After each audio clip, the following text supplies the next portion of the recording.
Boop. Happy Monday. Today is Monday, September the 28th, 2020, and we've only got a few more days left in September, so we're going to close out the month this week and then actually get started on to October. Today's daily Bible readings come to us from Psalm 42, Exodus 18, 1 through 12, Philippians 1, 3 through 14, or you could have read Psalm 28, Judges 14, 1 through 20, and then again Philippians, first chapter.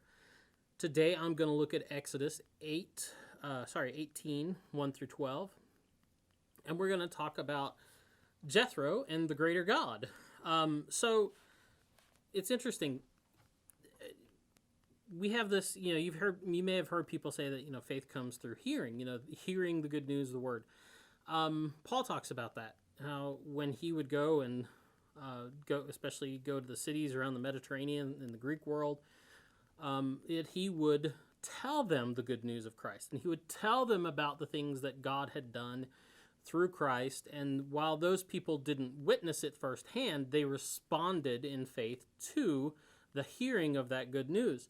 And Jethro is sort of an archetype for that, well, if you think about it that way, because Jethro responds here in this story to the good news that Moses shares him, even though Jethro never saw anything of what Moses tells him. He is just responding totally on word of mouth.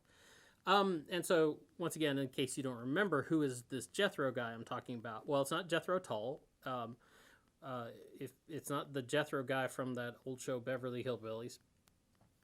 This is Jethro, Moses' father-in-law, right?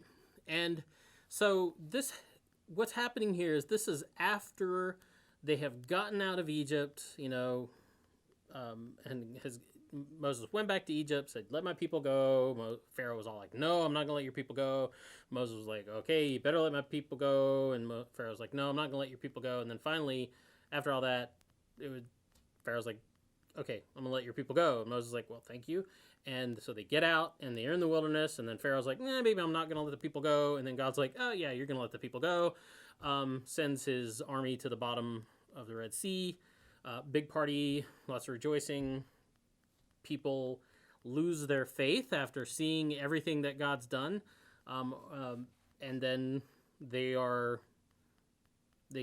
finally get out and away. And so they have this meet up again with Moses's father-in-law, Zipporah's dad, and he welcomes them out of captivity, basically. So, in faith, that's interesting because faith, like I said, was a big struggle for the people of Israel. Even though they had seen all of God's mighty acts firsthand, they consistently and frequently had a hard time putting faith in God, even though they had seen all that. But Jethro just hears about what God has done from his son-in-law Moses, and so Jethro hears and he believes in the Lord, which is pretty miraculous. Maybe arguable that he had a stronger faith than the actual people of Israel who had come out of captivity with Moses. And so what does Jethro do upon hearing the good news? Well, first of all, he blesses the Lord. It says that Jethro's response to Moses' good news was to rejoice in the good that the Lord had done for Israel.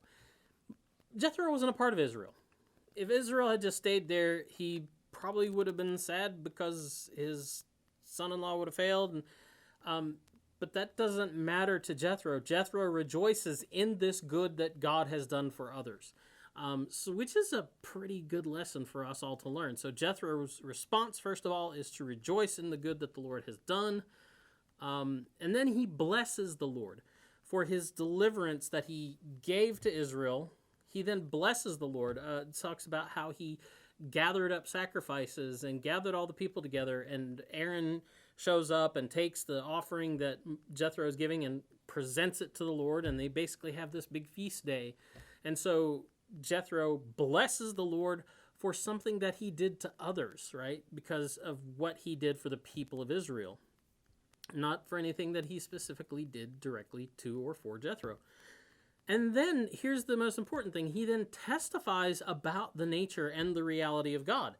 That he goes and he says, "Now I know that the Lord is greater than all the other gods, right? Jethro is not by any means a person who says there's only one God and everything else is just fake, or just delusion. He believes that there probably are little gods, little g, but he's saying that this is the real God. This is the honcho. This is the guy that's really runs the show. And what does he base that testimony on? Why is he willing to say that the Lord is the true God, the real God, the powerful God? Well, it's not because of all the miraculous things he had done. I mean, that's true. That's granted. He did a lot of pretty crazy things in Egypt and to Egypt to get his people out. For Jethro, though, the thing that leads him to say that God, the Lord, is the true God is because he delivered the people.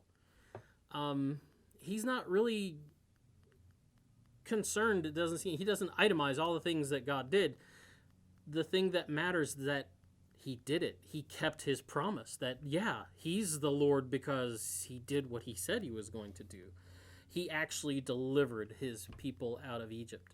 So maybe we should take a lesson from Jethro. Maybe we should be willing to believe about when we hear the good news that God has shared, that, you know, the good news about what God has done, even though we weren't there to witness it. Maybe being a Christian, that's a huge part of it. Having faith in what you've been told and what you've heard. And then we should probably be like Jethro in the fact that then we rejoice in what God has done. Even if he didn't do it for us directly, even if he didn't do it to us directly, we should rejoice in what he's done for others, the good that he's done for others. And then we should bless his name for that. Even if it's not things that he's done for us, maybe we should bless God's name.